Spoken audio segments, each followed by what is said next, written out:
శుభారంభం. ఈరోజు మనం అంటే శివపురాణంలోంచి కొన్ని ఆసక్తికరమైన భాగాలను కొంచెం లోతులో చూద్దాం. తప్పకుండా. మన ముందు ముఖ్యంగా ఈ డిఎస్ఆర్విడియా సారథి పీడిఎఫ్ 19 శివపురాణం 119 పేజెస్ పీడిఎఫ్ ఉంది కదా, అందులోని కొన్ని కథలు తీసుకున్నాం.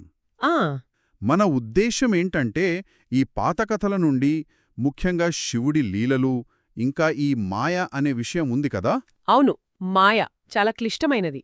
దాని గురించి కొన్ని ముఖ్యమైన విషయాలు తెలుసుకోవడం. ఎవరైనా త్వరగా పూర్తి జ్ఞానం కావాలనుకుంటే ఇది వాళ్లకు ఉపయోగపడుతుందనుకుంటున్నాను. కరెక్ట్. ఈరోజు మనం ప్రధానంగా 2 కథలు తీసుకుంటున్నాం. ఒకటి శివతత్వం తెలుసుకోవాలనుకున్న మార్కండేయ మహర్షి కథ. ఆయన అన్వేషణ. రెండోది తన తపస్సు గురించి గర్వపడ్డ నారదముని కథ. సరే, ఇక మొదలు పెడదామా?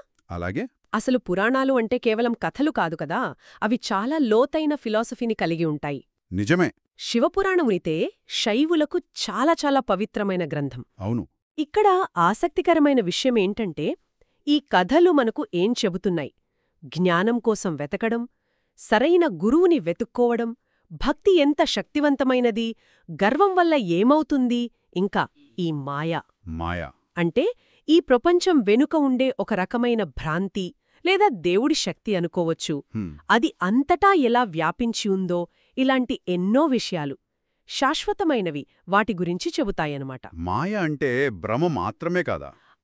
కేవలం భ్రమ కాదు, అది మన కంటికి కనిపించే వాస్తవాన్ని కప్పే ఒక శక్తివంతమైన తెరలాంటిది. భలే చెప్పారు. సరే, ముందు మార్కండేయుడి కథతో మొదలు పెడదాం.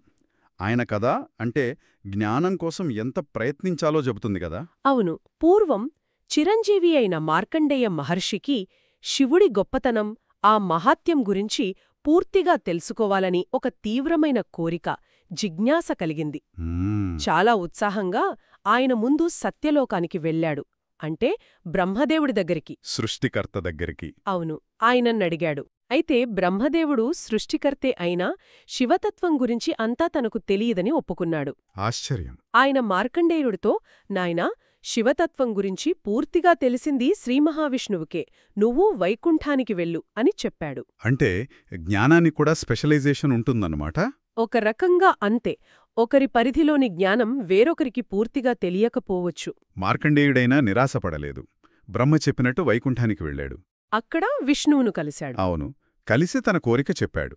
కాని ఇక్కడ కూడా విష్ణువు చెప్పిన సమాధానం ఊహించనిదే. అసలు త్రిమూర్తులలో ఒకరైన విష్ణువుక్కూడా శివతత్వం పూర్తిగా తెలియదా? ఇది చాలా ముఖ్యమైన ప్రశ్న. విష్ణువు కూడా శివలీలలు అనంతమని, వాటిని వర్ణించడం తన వల్ల కూడా కాదని ఒప్పుకున్నాడు. ఓ. ఆయనేమన్నాడంటే, మార్కండేయ, శివుని లీలలు శివుడికి తప్ప ఇంకెవ్వరికీ పూర్తిగా తెలియవు. వాటిని బాగా చెప్పగల సమర్థుడు ఒక్కడే ఉన్నాడు. ఆయన కైలాసంలో ఉండే నందీశ్వరుడు. మందీశ్వరుడా? ఇన్ఫర్మేషన్ ఇవ్వడం కాదు, సరైన జ్ఞానం కోసం సరైన అధికారమున్న గురువు దగ్గరికి వెళ్లడం ఎంత ముఖ్యమో ఇది చెబుతోంది. త్రిమూర్తులు కూడా తమ లిమిట్స్ గుర్తించి దారి చూపించడం. అది వినయానికి కూడా ప్రతీక. అంటే బ్రహ్మ విష్ణు ఇద్దరూ సరైన దారి చూపించారు. మార్కండేయుడు ఇంకా పట్టుదలగా కైలాసానికి వెళ్ళాడు, శివుడి నివాసానికి. అక్కడ పరమేశ్వరుణ్ణి దర్శించి భక్తితో నమస్కరించి, స్వామీ, దేవదేవా, మీ లీలలు వినాలని చాలా కుతూహలంగా ఉంది, దయచేసి చెప్పండి అని ప్రార్థించాడు. అయితే ఇక్కడ ఇంకో విశేషం జరిగింది గదా. అవును, అదే నాకు ఆశ్చర్యం కలిగించింది. శివుడు కూడా నేరుగా చెప్పకుండా నందీశ్వరుడి దగ్గరికే వెళ్ళమన్నాడు. ఎందుకు? ఆయనే చెప్పొచ్చు కదా. ఇది గురుపరంపర యొక్క ప్రాముఖ్యతను చెబుతుంది అనుకోవచ్చు. శివుడు మూలజ్ఞానమే అయినా ఆ జ్ఞానాన్ని లోకానికి చెప్పే బాధ్యత, ఆ అధికారం నందీశ్వరుడికిచ్చాడు అన్నమాట. ఓ, అలాగా. జ్ఞానం ఎక్కడ దొరుకుతుందో తెలిసినా దాన్ని ఎలా పొందాలో, గురువు చెప్పిన దారిలో వెళ్లడం, ఆయన అనుమతి తీసుకోవడం కూడా ముఖ్యమని ఇది చెబుతోంది. శివుడి ఆశీర్వాదంతో మార్కండేయుడు తన చివరి గమ్యానికి చేరువయ్యాడు. చివరికి మార్కండేయుడు నందీశ్వరుడు దగ్గరికి వెళ్ళాడు. సాష్టాంగపడి చాలా రకాలుగా స్తుతించాడు. నందీశ్వరుడు కూడా చాలా ప్రసన్నుడై, భక్త శిఖామణి, నీకేం కావాలి అని అడిగాడు. అప్పుడు మార్కండేయుడు ఎంతో వినయంగా, భక్తాగ్రగణ్య, నాకు శివుడి లీలలు, ఆయన తత్వం మీ ద్వారా వినాలని కోరిక, మీరే చెప్పగలరు అని అడిగాడు. ఆ అడిగిన తీరుకు నందీశ్వరుడు చాలా సంతోషించాడు. మార్కండేయుడి జిజ్ఞాసను మెచ్చుకుని శివపురాణాన్ని, ఆ తత్వాన్ని, లీలలను ఒక్కొక్కటిగా వివరంగా చెప్పడం మొదలుపెట్టాడు. ఇక్కడే కథలో కథ అన్నారు కదా. అవును. ఈ కథనం మనదాకా ఎలా వచ్చిందంటే, ఈ మార్కండేయుడి అన్వేషణ, నంది చెప్పినదంతా కూడా సూత మహర్షి అనే ఆయన బద్రికావనంలో యాగం చేస్తున్న శౌనకాది మునులకు చెబుతున్నట్లుగా ఉంది. ఓ, ఆ మునులు యాగం మధ్యలో రోజూ కొంచెంసేపు శివలీలలు చెప్పమని సూతుడిని అడిగారట. అంటే జ్ఞానం అలా ఒకరి నుండి ఒకరికి. ఖచ్చితంగా గురువు నుండి శిష్యుడికి అలా ప్రవహిస్తూ వస్తుంది. ఇంకో విషయం కూడా ఉంది. రత్నాకరుడు అనే గురువు తన శిష్యులకు శివపురాణం చెప్పినట్లు కూడా ఉంది. భలే. శిష్యులొచ్చి, గురుదేవా, మీ దగ్గర చాలా నేర్చుకున్నాం, ఇప్పుడు శివపురాణం చెప్పండి అని అడిగారట. గురుశిష్య పరంపర ఎంత ముఖ్యమో తెలుస్తుంది. ఇంత గొప్ప పురాణాన్ని మనకు తెలుగులో అందించిన రచయిత గురించి కూడా చెప్పారు కదా. అవును, క్రోవి పార్థసారథి గారు. ఆయన తన గురువులకు, పీఠాధిపతులకు నమస్కరించి ఈ కష్టమైన పురాణాన్ని కూడా సామాన్యులకర్థమయ్యేలా సులభమైన భాషలో రాస్తున్నానని వినయంగా చెప్పుకున్నారు. అది గొప్ప విషయం. జ్ఞానం అందరికీ అందాలని. అదే, ఆ వినయం మనమిప్పుడు మాట్లాడుకోబోయే నారదుడి కథలోని గర్వానికి పూర్తిగా వ్యతిరేకం కదా. సరిగ్గా చెప్పారు. మార్కండేయుడు కథ, వినయం, పట్టుదల, సరైన గైడెన్స్ గురించి చెప్తే, ఇప్పుడు మనం ఇంకో ముఖ్యమైన కథలోకి వెళ్దాం. నారదుడు, గర్వం, మాయా మధ్య జరిగిన సంఘర్షణ. ఇక్కడ ఇది నిజంగా ఆసక్తికరంగా మారుతుంది. పూర్వం నారద మహర్షి హిమాలయాల్లో మానస సరోవరం దగ్గర చాలా కఠోరమైన తపస్సు మొదలుపెట్టాడు. ఎంత కఠోరమైంది అంటే దేవలోకం కూడా కొంచెం కలవరపడింది. ముఖ్యంగా ఇంద్రుడు భయపడ్డాడు. ఇంద్రుడికి ఎప్పుడూ ఇదే భయం గదా. అంతేగా, ఎవరైనా తపస్సు చేస్తే తన పదవి పోతుందేమో అని. అందుకే నారదుడి తపస్సు చెడగొట్టడానికి అప్సరసల్ని పంపాడు. ఇది దేవతల్లో కూడా ఉండే ఒక రకమైన ఇన్సెక్యూరిటీని చూపిస్తుంది. కాని నారదుడు సామాన్యుడు కాదు గదా. అప్సరసులు పాటలు పాడినా, నాట్యం చేసినా, ఆఖరికి వాళ్ల అందం చూపించినా అయినా నారదుడు చలించలేదు. శివశివా అనుకుంటూ కళ్ళు మూసుకుని తపస్సులోనే ఉన్నాడు. ఆయన ఇంద్రియ నిగ్రహం గొప్పది. యత్నాలు ఫెయిలవ్వడంతో అప్సరసలు వెనక్కి వెళ్ళిపోయారు. తర్వాత నారదుడు ఇంద్ర పదవి కోసం కాకుండా శివుడి కోసం తపస్సు చేస్తున్నాడని తెలిసి ఇంద్రుడు కూడా శాంతించాడు. అంతవరకు ఓకే.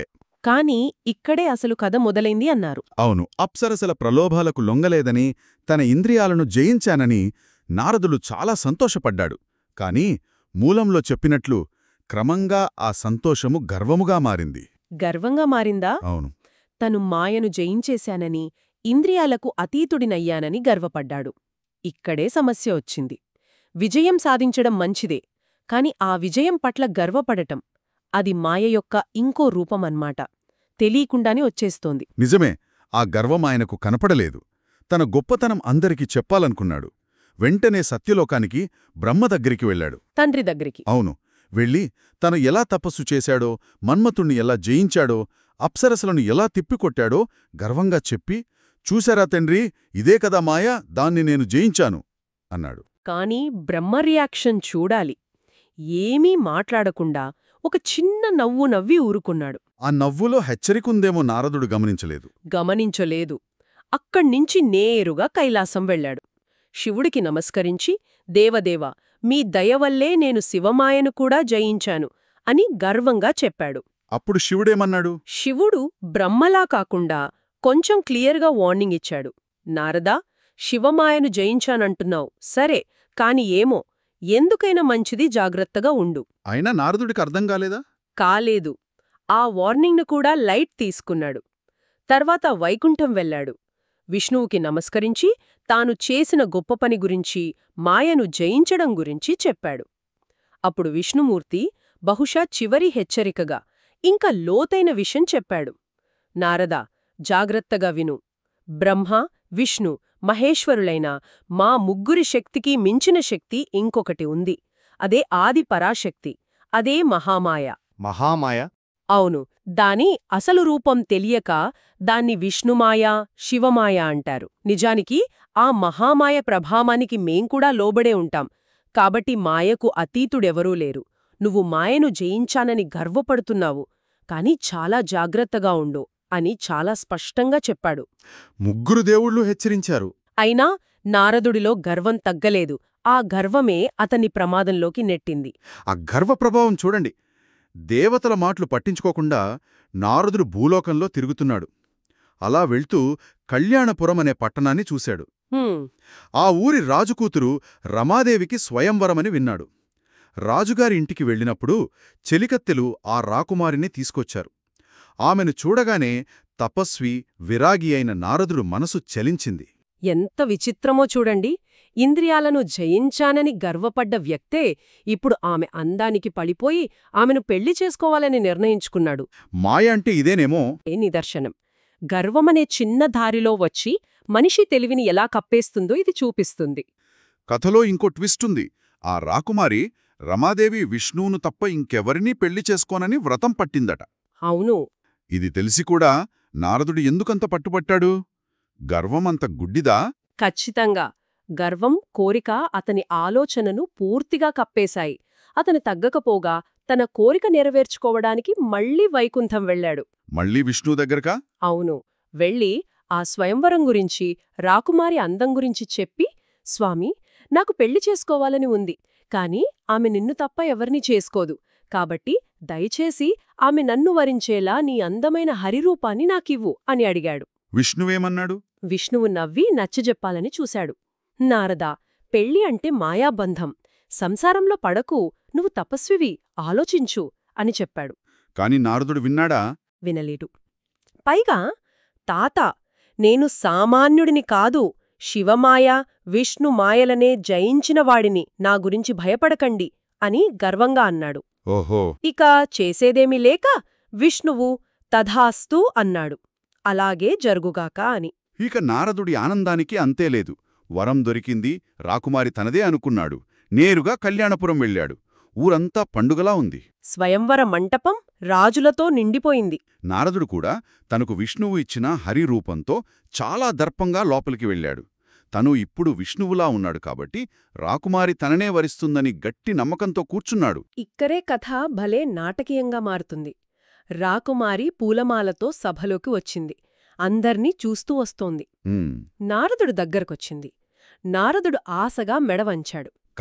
కాని రాకుమారి నారదుడు వైపు చూసి నవ్వింది. చెలికత్తెలు నవ్వారు. రాజులందరూ పగలుబడి నవ్వారు. అయ్యో! నారదుడికి ఏమర్థం కాలేదు. ఆమె ఆయన్ని దాటి వెళ్ళి చివర్లో కూర్చున్న నిజమైన విష్ణువు మెడలో మాలవేసింది.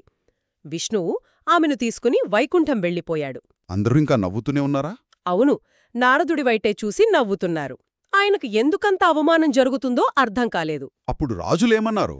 కొందరు రాజులు దగ్గరకొచ్చి ఎగతాళిగా, ఏమయ్యా, బట్టలు నగలు చూస్తే హరిలాగే ఉన్నావు, కాని ముఖం చూసుకో, అచ్చం కోతిముఖంలా ఉంది, నిన్ను రాకుమారి ఎలా వరిస్తుంది అని హేళన చేశారు. కోతిముఖమా? అప్పుడే తెలిసింది నారదుడికి విష్ణువు వాడిన నాటకం. హరిరూపం ఇమ్మంటే విష్ణువు హరిరూపాన్ని ఇచ్చాడు. సంస్కృతంలో హరి అంటే విష్ణువు అనే కాకుండా కోతి అని కూడా అర్థముంది. Oh my God! అవును, విష్ణువు ఆయనకు కోతిముఖాన్ని ఇచ్చాడు. తెలియక నారదుడు అంత అవమానం పొందాడు. గర్వానికి తగిన గుణపాఠం అన్మాట. విష్ణువు ఎందుకలా చేశాడు? బహుశా గర్వాన్ని అణచడానికి ఇంతకంటే దారి లేదనుకున్నాడేమో.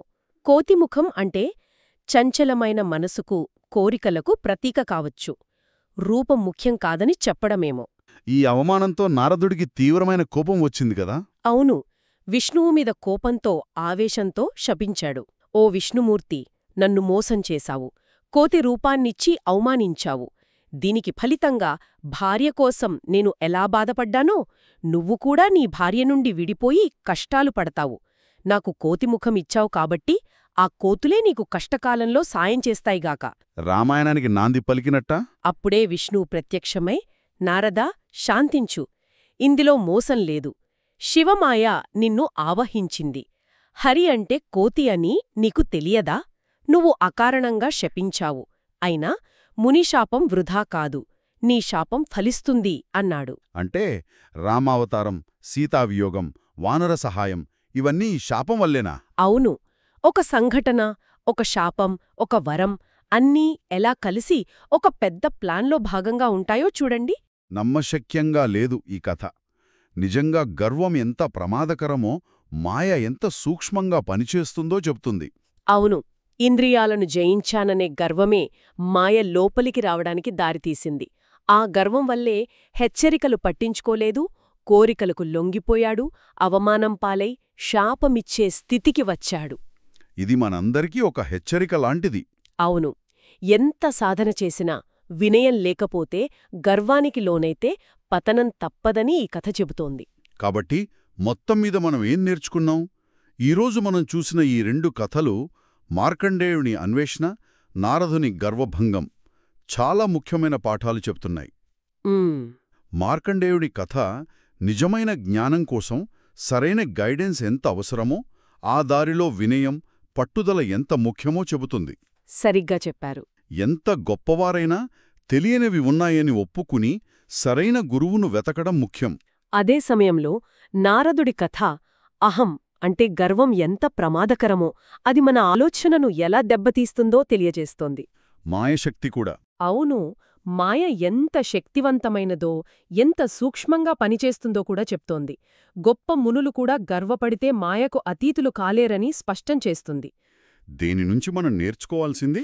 వినయం, ఎప్పుడూ జాగ్రత్తగా ఉండటం, ఆ దేవుడి పట్ల పూర్తి నమ్మకం, ఇవే మాయను దాకటానికి, ఆధ్యాత్మిక మార్గంలో నిలబడటానికి సాయపడతాయి.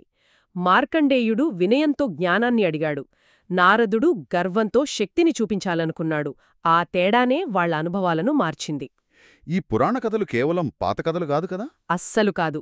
అవి మనిషి స్వభావం, ఆధ్యాత్మిక విషయాల గురించి ఎప్పటికీ నిజమైన విషయాలు చెప్తాయి.